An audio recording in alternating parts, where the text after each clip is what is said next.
नमस्कार विद्यार्थी मित्रांनो, मागच्या तासाला आपण वर्णमालेविषयी माहिती पाहिली. वर्ण म्हणजे काय, वर्णाचे प्रकार किती आहेत, स्वर, स्वरादी, व्यंजन या स्वरांचे प्रकार किती, कोणकोणते आहेत, स्वरादी कशाला म्हणायचं, व्यंजन कशाला म्हणायचं, व्यंजनाचे हे प्रकार कोणकोणते प्रकार आहेत त्याची आपण माहिती पाहिली. आज आपण शब्द विचार या व्याकरणाच्या भागावर आपण आज अभ्यासणार आहोत. आपण मागच्या तासाला जे काही वर्ण पाहिले की तोंडावाटे निघणारे जे काही मूलध्वनी आहेत, तोंडावाटे निघणारे जे मूलध्वनी आहेत त्यांना आपण वर्ण असे म्हणतो. बरोबर. हे ध्वनी जे आपण तोंडावाटी बोलतो ते तोंडावाटे बोलणारे जे ध्वनी आहेत त्या ध्वनींना, जे मूलध्वनी आहेत त्या मूलध्वनींनाच वर्ण म्हणतात. आणि मग हे ध्वनी आपण कागदावर लिहून दाखवताना, हे ध्वनी आपण कागदावर लिहून दाखवताना जे विशिष्ट चिन्ह दाखवतो, आपण जे बोलतो ते लिहिताना म्हणल्यानंतर काहीतरी चिन्ह असतील, काहीतरी अक्षर असतील, काहीतरी रेषा असतील, ते चिन्ह जे दाखवतो किंवा जे चिन्ह वापरतो या ध्वनीच्या चिन्हांनाच आपण म्हणतो अक्षरे. आपण काय म्हणतो? अक्षरे. उदाहरणार्थ द्यायचं म्हणलं तर ब, द, ब, द आणि क ही तीन आपल्याला वर्ण दिलेले आहेत. आपण यांचा उच्चार आपण आपल्या तोंडावाटे केला. हे जे मूलध्वनी आहेत ब, द, क. आता ब जरी हा वर्ण असला तरी याच्यामध्ये स्वर मिसळलेला आहे. द हा शब्द असला, हा वर्ण असला तरी याच्यामध्येही स्वर मिसळलेला आहे. क हा वर्ण असला तरी या क मध्ये सुद्धा स्वर मिसळलेला आहे. मग आता ही जी तीन अक्षर आहेत ब, द आणि क, ही तीन अक्षर विशिष्ट क्रमामुळे, या विशिष्ट क्रमाने आल्यामुळे, ब, द आणि क ही जी अक्षर आहेत ही अक्षर विशिष्ट क्रमाने आल्यामुळे त्याला अर्थ प्राप्त झाला. विशिष्ट क्रमामुळे आले म्हणून त्याला काय झाला प्राप्त? अर्थ प्राप्त झाला. ती जर या विशिष्ट क्रमामुळे आली नसती तर त्याला अर्थ प्राप्त झाला नसता. पण ही जी तीन अक्षर आहेत ब आहे, द आहे, क आहे, ही विशिष्ट क्रमाने आल्यामुळे त्यांना जो अर्थ प्राप्त झाला म्हणून बदक हा शब्द तयार झाला. म्हणून काय झालं? बदक हा शब्द तयार झाला. म्हणजे पहा, तोंडावाटे जे आपण मूलध्वनी निघतात आपल्याकडनं त्या निघणाऱ्या मूलध्वनींना आपण म्हणतो वर्ण. आणि हे ध्वनी आपण कागदावर लिहून दाखवताना जी विशिष्ट चिन्ह दाखवतो किंवा ती चिन्ह वापरतो या ध्वनींच्या चिन्हांना आपण अक्षरे म्हणतो. मग त्या अक्षरांमध्ये ब, द आणि क ही जी अक्षरं आहेत ही अक्षरं विशिष्ट क्रमाने आल्यामुळे त्यांना एक अर्थ प्राप्त झाला. आणि ह्या अर्थ प्राप्त झाल्यामुळेच हा शब्द तयार झाला. ब, द, क हा शब्द तयार झाला. समजलंय? मग असा एखादा शब्द, या अशा एखाद्या शब्दाला किंवा शब्दाच्या समूहाला, म्हणजे एकापेक्षा जास्त शब्द आले असतील किंवा एखादा शब्द आला असेल, त्या शब्दाला किंवा एखाद्या शब्द समूहाला जर पूर्ण अर्थ प्राप्त झाला, एखादा शब्द किंवा शब्द समूह, एखादा शब्द किंवा शब्द समूह, एखादा शब्द किंवा शब्द समूह या शब्दसमूहाला पूर्ण अर्थ प्राप्त झाला. अर्थ तर प्राप्त होणं गरजेचं आहे, पण तो पूर्ण प्राप्त होणं गरजेचं आहे. पूर्ण अर्थ प्राप्त झाला तर आपण त्याला काय म्हणतो? त्याला म्हणतो वाक्य. म्हणजे एखादं वाक्य आहे, मी शाळेत जातो. आता यामध्ये मी हा एक शब्द आहे, शाळेत हा एक शब्द आहे आणि जातो हा एक शब्द आहे. मी या शब्दामध्ये एक अक्षर आलेलं आहे, शाळेत या शब्दामध्ये 3 अक्षर आलेली आहेत आणि जातो या शब्दामध्ये 3 अक्षरे आलेली आहेत. हे 3 अक्षर 3 वर्ण एका विशिष्ट क्रमाने आल्यामुळे त्यांना अर्थ प्राप्त झाला. मग हेच 3 शब्द एका विशिष्ट क्रमामुळे, हे जे 3 शब्द आहेत या 3 शब्दांचा समूह आहे, त्या समूहाला तो एका विशिष्ट क्रमाने त्याला अर्थ प्राप्त झाला, म्हणून आपण त्याला म्हणतो वाक्य.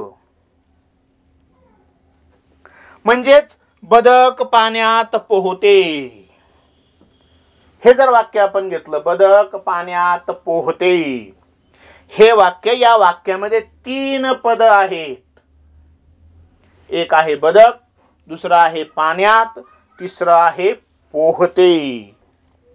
मग हे जे 3 पद आहेत किंवा त्याचे 3 शब्द आहेत, यामध्ये 3 शब्द एकत्र आल्यामुळे त्या शब्दांना अर्थ प्राप्त झाला, म्हणून त्याला म्हणायचं ते वाक्य. बदक पाण्यात पोहते हे झालं वाक्य. मग आता पद आणि शब्द, या पद आणि शब्दामध्येही थोडाफार फरक आहे, थोडासा फरक आहे. पद आणि शब्द तो कसा? तर वाक्यामध्ये वापरताना एखादा शब्द किंवा एखादा शब्द वाक्यामध्ये वापरताना त्या शब्दाच्या मूळ स्वरूपात बदल करून, एखादा शब्द वाक्यामध्ये वापरताना त्या शब्दाच्या मूळ रूपामध्ये बदल करून त्या शब्दाचे जे रूप तयार होते, त्या शब्दाचे जे रूप तयार होते त्याला पद असे म्हणतात. काय म्हणतात त्याला? पद. पाहूया पदाची आपण आता व्याख्या काय आहे ती. पद कशाला म्हणतात? वाक्यात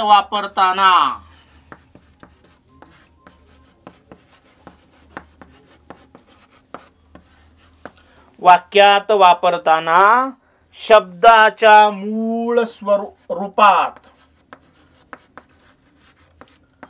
शब्दाच्या मूळ स्वरूपात बदल करून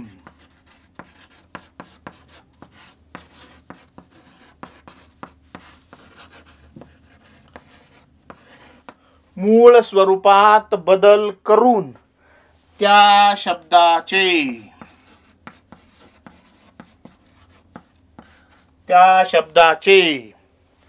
जे रूप तयार होते,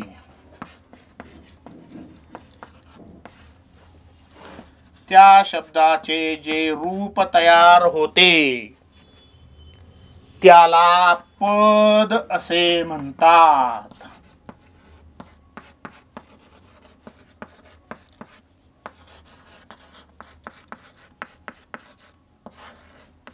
त्याला काय म्हणतात? पद. म्हणजे एखादं वाक्य वापरताना एखादा शब्द असेल, त्या शब्दाच्या स्वरूपामध्ये जर बदल केला आणि तो बदल करून जे शब्दाचं रूप तयार होतं त्या रूपाला पद असे म्हणतात. परंतु हे जरी असलं, परंतु व्याकरणामध्ये पदाला देखील स्थूल मानाने, परंतु व्याकरणात आपण पद कशाला ते म्हणतात ते आपण पाहिलं, पण व्याकरणामध्ये स्थूल मानाने याच पदाला काय म्हटलेलं आहे? शब्द. स्थूल मानानेच या व्याकरणामध्ये याच पदाला शब्द म्हटलेला आहे. उदाहरण द्यायचं म्हटलं तर स्वातीने. स्वातीने हे पद आहे. स्वातीने हे पद आहे, पण यामध्ये मूळ शब्द आहे स्वाती. मूळ शब्द काय आहे? स्वाती.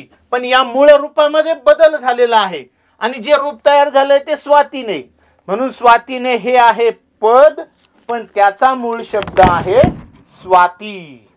म्हणूनच मूळ शब्दाला व्याकरणामध्ये प्रकृती असे म्हणतात.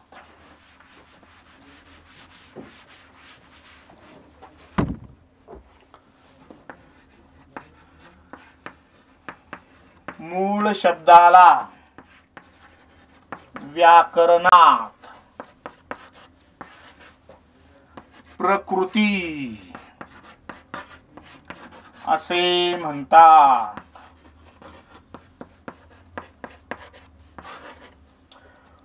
म्हणजे व्याकरणामध्ये जो मूळ शब्द असतो त्या मूळ शब्दाला म्हणायचं प्रकृती, आणि मूळ रूपाला,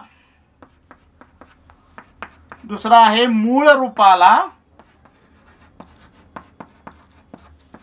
प्रत्यय लागून, आणि मूळ रूपाला प्रत्यय लागून जे रूप झाले किंवा जे रूप होते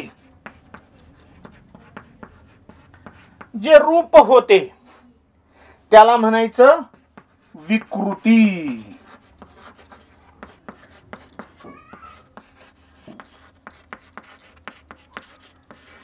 त्याला काय म्हणतात? विकृती.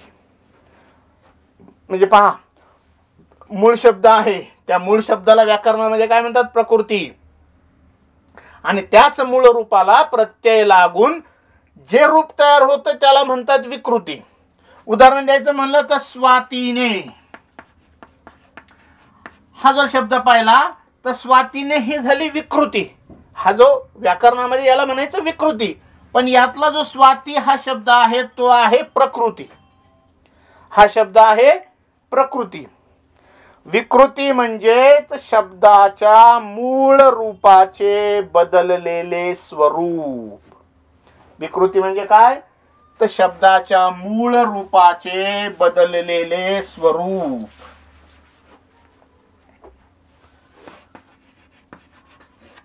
विकृती म्हणजे शब्दाच्या मूळ रूपाचे बदललेले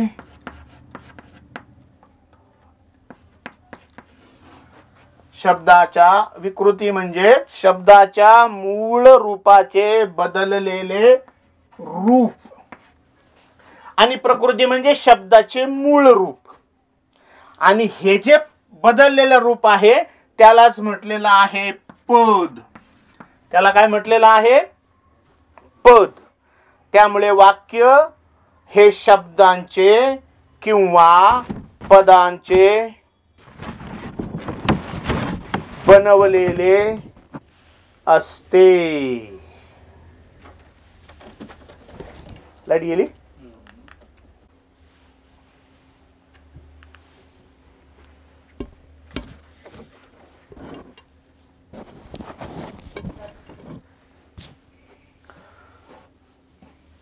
प्रकृती आणि विकृती. प्रकृती कशाला म्हणायचं? जो मूळ शब्द असतो त्याला म्हणायचं प्रकृती, आणि ज्या मूळ शब्दामध्ये त्या रूपामध्ये जो बदल झालेला असतो त्या मूळ रूपामध्ये बदललेल्या रूपाला म्हणायचं विकृती. म्हणजे आपण वर्णविचार पाहिले, स्वर, स्वरादी, व्यंजन, त्याचे प्रकार पाहिले. आता आपल्याला शब्दांच्या जाती, या शब्दांच्या जातीचा अभ्यास करायचा आहे. मागच्या वर्षीच्या अभ्यासामध्ये आपण शब्दाच्या जाती पाहिल्यात.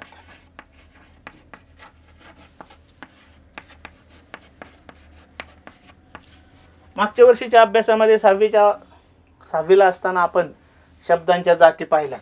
शब्दांच्या जाती आहेत दोन. एक आहे विकारी शब्द आणि दुसरा आहे अविकारी शब्द. शब्दांच्या जाती किती? 2. विकारी शब्द, अविकारी शब्द. विकारी शब्दांमध्ये कोणकोणती येतात? नाम, सर्वनाम, विशेषण आणि क्रियापद. हे विकारी शब्दांमध्ये येतात. अविकारी शब्दांमध्ये क्रिया, विशेषण, अव्यय, शब्दयोगी अव्यय, उभयान्वयी अव्यय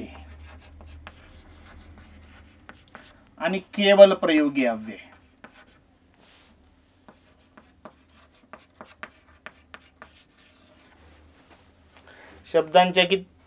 शब्दांच्या जातीमध्ये शब्दांच्या जाती किती आहेत? 2 जाती आहेत. एक आहे विकारी, 2 आहे दुसरा आहे अविकारी. विकारी शब्दांमध्ये नाम, सर्वनाम, विशेषण, क्रियापद. अविकारी शब्दांमध्ये क्रिया, विशेषण, अव्यय, शब्दयोगी अव्यय, उभयान्वयी अव्यय आणि केवल प्रयोगी अव्यय. आता या ज्या शब्दांच्या जाती आहेत, या शब्दांच्या जाती आपण आतापर्यंत पाहिलं की अर्थपूर्ण जो शब्द असेल, अर्थपूर्ण जो शब्द समूह असेल, या अर्थपूर्ण शब्द समूहाला आपण वाक्य म्हणतो. मग या वाक्यामधील शब्द ही वेगवेगळी कार्य करत असतात. जरी एखादं वाक्य असेल, त्या वाक्यामध्ये जरी वेगवेगळी शब्द असली तरी प्रत्येक शब्दाचं कार्य हे वेगवेगळं असतं. आणि ही अशी जी काही शब्दांची कार्य आहेत, अशी शब्दांची कार्य ही आहेत 8. आणि त्या कार्यांनाच म्हणायचंय शब्दांच्या जाती. काय म्हणायचंय? शब्दांच्या जाती. मग शब्दांच्या जाती किती आहेत? तर आहेत 8. या 8 मध्ये त्याचे 2 प्रकार पडतात. एक विकारी, त्यालाच म्हणायचं सव्यय, आणि जो अविकारी आहे त्याला म्हणायचं अव्यय. शब्दांच्या जाती 8, त्याचे प्रकार 2. एक आहे विकारी किंवा सव्यय, दुसरा आहे अविकारी किंवा अव्यय. मग या विकारी जे शब्द आहेत त्यामध्ये नाम, सर्वनाम, विशेषण, क्रियापद, या प्रत्येकाचा आपण अर्थ पाहणार आहोत, व्याख्या पाहणार आहोत, त्याची उदाहरणं पाहणार आहोत. त्यातला पहिला जो विकारी प्रकार आहे, विकार म्हणजे बदल होणे. विकार म्हणजे काय? तर बदल होणे. की हे नाम असेल, सर्वनाम असेल, विशेषण असेल, क्रियापद असेल, यांच्या मूळ रूपामध्ये बदल होतो. विकार म्हणजेच व्यय, व्यय म्हणजेच बदल. मग त्यातला आपण पहिलं जे विकारी शब्द आहे नाम, त्याची व्याख्या पाहूया. प्रत्यक्षामध्ये किंवा काल्पनिक वस्तूंची किंवा गुणांची, प्रत्यक्षात दिसणाऱ्या ज्या वस्तू असतील किंवा कल्पनेमधल्या ज्या वस्तू असतील, जे गुण असतील, त्या गुणांची, त्या वस्तूंची जी नावं असतात त्यांना म्हणायचं नाम. कशाला म्हणायचं नाम? प्रत्यक्षात किंवा काल्पनिक वस्तू किंवा गुण यांची जी नावं असतात त्यांना म्हणायचं नाम. उदाहरणार्थ रमेश, मुलगा, परी, धैर्य, गोडी, फूल इत्यादी. पहा, शब्दांच्या जाती 8, त्याचे प्रकार 2. विकारी शब्द, अविकारी शब्द. विकारी शब्दामधला पहिला प्रकार नाम. नाम म्हणजे काय? तर प्रत्यक्षामध्ये किंवा काल्पनिक जी वस्तू असेल, जे गुण असतील, त्याला दिलेलं जे नाव आहे त्याला म्हणायचं नाम. उदाहरणार्थ मुलाचं एखादं नाव असेल, एखाद्या गावाचं नाव असेल, एखाद्या वस्तूचं नाव असेल, एखाद्या कल्पनेतली वस्तू असेल, कल्पनेचं ठिकाण असेल, त्याचं नाव असेल, त्याला म्हणायचं नाम. या नामाचा दुसरा प्रकार, या विकारी शब्दाचा दुसरा प्रकार, पहिला पाहिला आपण नाम, दुसरा आहे सर्वनाम. आता पहा, काही काही वेळेस एकच शब्द त्या वाक्यामध्ये, त्या परिच्छेदामध्ये सतत येत असतो. मग सर्वनाम कशाला म्हणायचं? तर जे नामाऐवजी शब्द येतात. कोणाऐवजी? नामाऐवजी शब्द येतात त्यांना म्हणायचं सर्वनाम. त्यांना काय म्हणायचं? सर्वनाम. उदाहरण द्यायचं म्हणलं तर मी, आम्ही, तू, तुम्ही, ती, तो, ती, ते, हा, जे, आपण, ही जी का आहेत ही सगळी सर्वनाम आहेत. विकार शब्दामधला पहिला प्रकार पाहिला आपण. नाम, नामाची व्याख्या पाहिली, त्याचे उदाहरण पाहिले. सर्वनाम पाहिले, त्या सर्वनामांची उदाहरणं पाहिले. तिसरा प्रकार आहे विशेषण. नाम म्हणजे काय ते आपल्याला समजलं. सर्वनाम म्हणजे काय ते आपल्याला समजलं. विशेषण.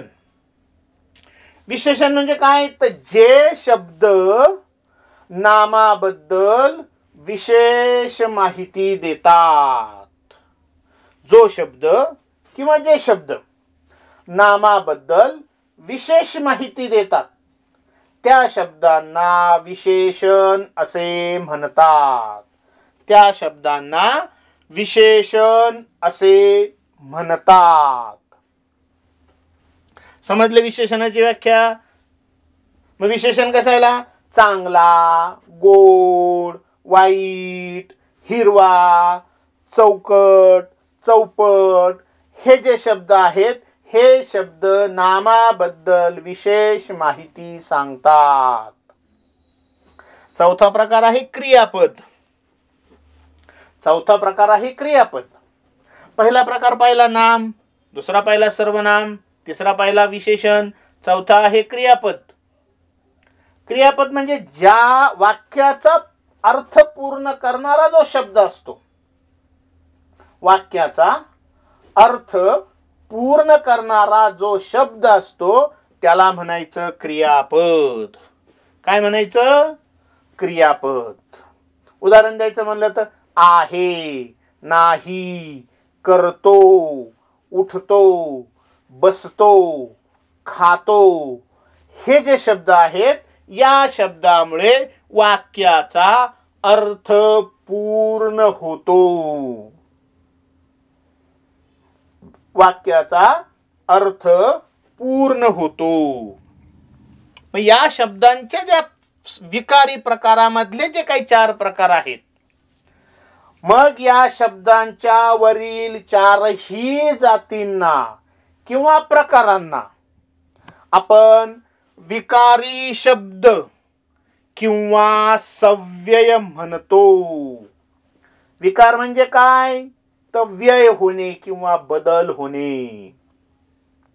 कारण वाक्यामध्ये त्या शब्दांचा, मग ते नाम असो, सर्वनाम असो, विशेषण असो, क्रियापद असो, या शब्दांचा वाक्यात उपयोग करताना त्यांच्या रूपामध्ये कधी कधी बदल होतो.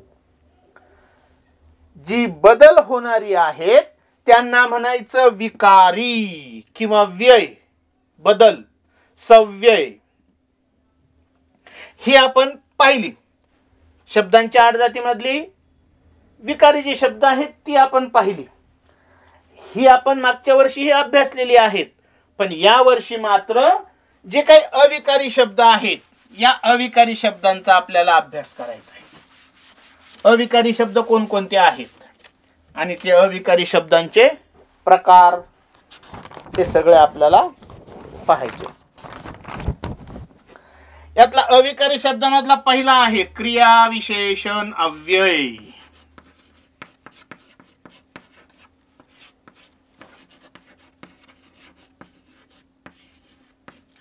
पहिला प्रकार कोणता आहे? क्रिया विशेषण अव्यय. या विकारी शब्दांमध्ये आपण पाहिलं नाम, सर्वनाम, विशेषण, क्रियापद यांचे अर्थ पाहिले, यांची व्याख्या पाहिली, यांची उदाहरणं पाहिली. आता अविकारी शब्दामधला पहिला जो प्रकार आहे तो आहे क्रिया विशेषण अव्यय.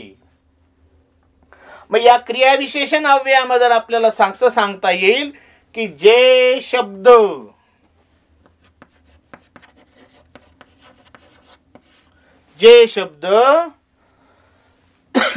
क्रियापदाबद्दल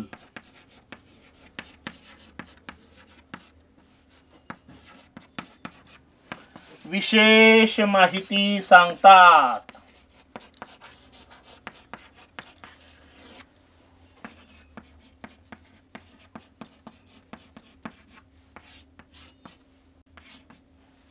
जे शब्द क्रियापदाबद्दल विशेष माहिती सांगतात त्यांना क्रियाविशेषण अव्यय म्हणतात.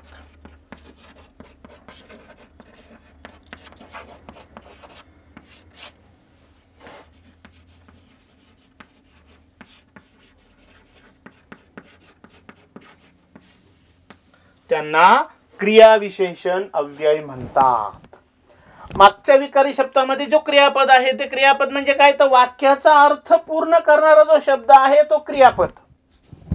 मग असं जे क्रियापद आहेत या क्रियापदाबद्दल जी विशेष माहिती सांगितली जाते, या क्रियापदाबद्दल जी विशेष माहिती सांगितली जाते त्याला म्हणायचं क्रियाविशेषण अव्यय.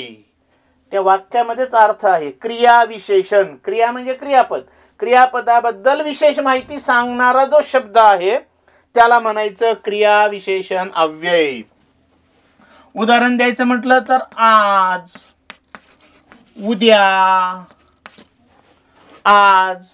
उद्या, काल, इथे, तिथे, हळूहळू, जलद इत्यादी. पहा, विकारी शब्द आपण पाहिले. आता अविकारी शब्दांची आपल्याला माहिती पाहिजे. या अविकारी शब्दांमध्ये पहिला प्रकार पाहिला क्रियाविशेषण अव्यय. या क्रियाविशेषण अव्ययाची व्याख्या सांगताना जे शब्द किंवा जो शब्द क्रियापदाबद्दल विशेष माहिती सांगतो किंवा सांगते त्या शब्दांना क्रियाविशेषण अव्यय असे म्हणतात. उदाहरणार्थ आज, उद्या, काल, हळूहळू इत्यादी. समजले? दुसरा प्रकार शब्दयोगी अव्यय. अविकारी शब्दाचा दुसरा प्रकार शब्दयोगी अव्यय.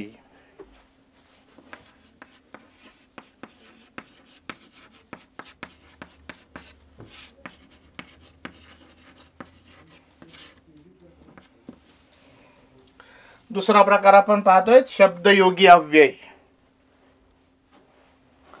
पहिला प्रकार कसा पाहिला आपण की क्रियापदाबद्दल विशेष माहितीने सांगणारा शब्द. क्रियापदाबद्दल विशेष माहिती सांगणारा शब्द जो असतो त्याला म्हणायचं क्रियाविशेषण अव्यय. दुसरा जो अविकारी शब्दाचा प्रकार आहे शब्दयोगी अव्यय. जे शब्द नामांना किंवा सर्वनामांना, जे शब्द नामांना किंवा सर्वनामांना जोडून येतात,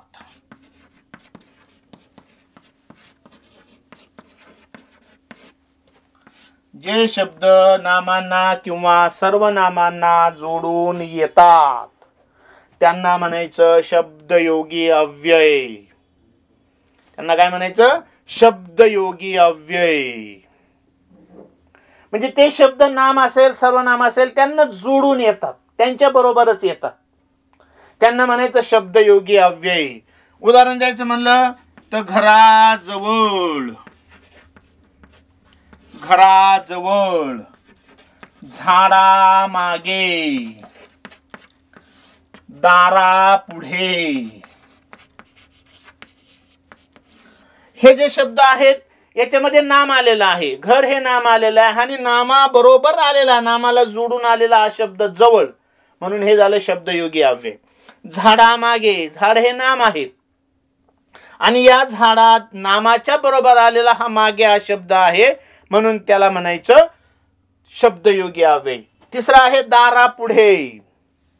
दार हे नाम आहे, त्या नामाबरोबर आलेला जो शब्द आहे त्याला म्हणायचं शब्दयोगी अव्यय. समजलं?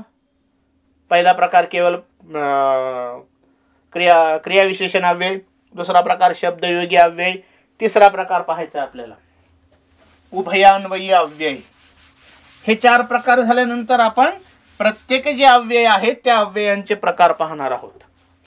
तिसरा प्रकार आहे उभयान्वयी अव्यय.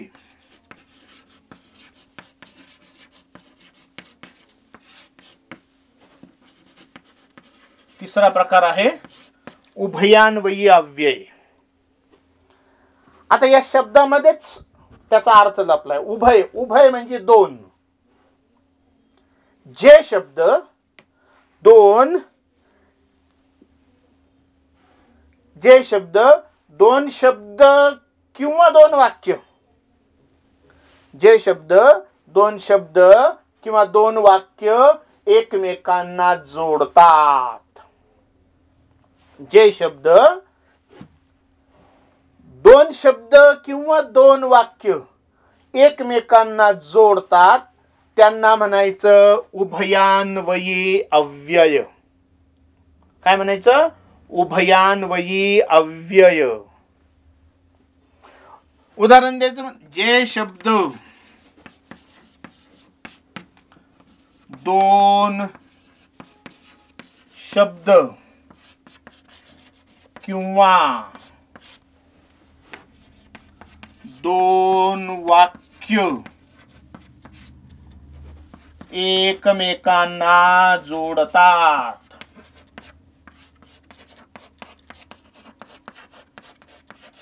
एकमेकांना जोडतात त्यांना उभयान्वयी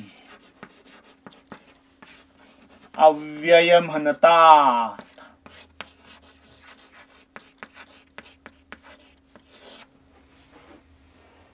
क्रियाविशेषण अव्ययामध्ये कसा अर्थ आहे? क्रियापदाबद्दल विशेष माहिती. शब्दयोगी अव्ययामध्ये नाम किंवा सर्वनामाबरोबर येणारा जो शब्द आहे तो. आणि तिसरा आहे उभयान्वयी अव्यय. यामध्ये जे शब्द दोन शब्द किंवा दोन वाक्य एकमेकांना जोडतात त्यांना उभयान्वयी अव्यय म्हणतात. त्याची उदाहरणं आहेत व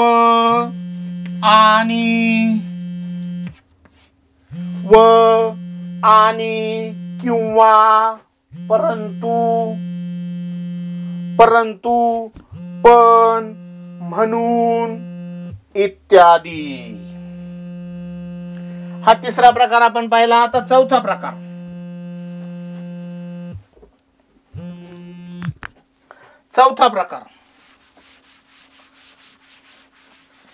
प्रकार आहे केवल प्रयोगी अव्यय.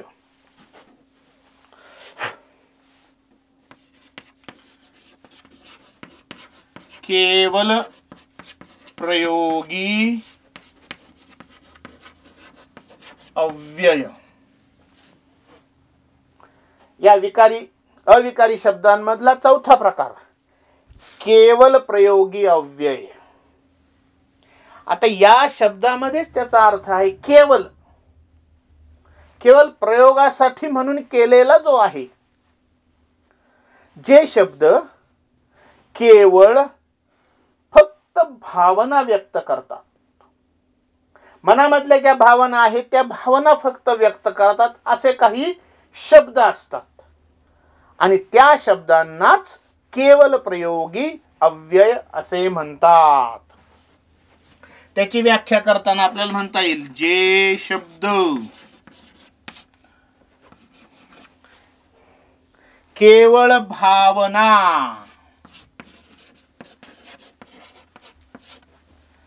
व्यक्त करतात,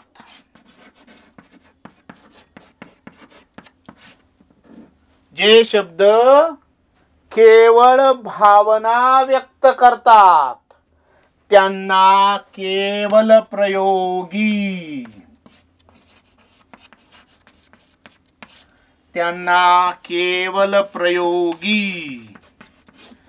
अव्यय म्हणतात.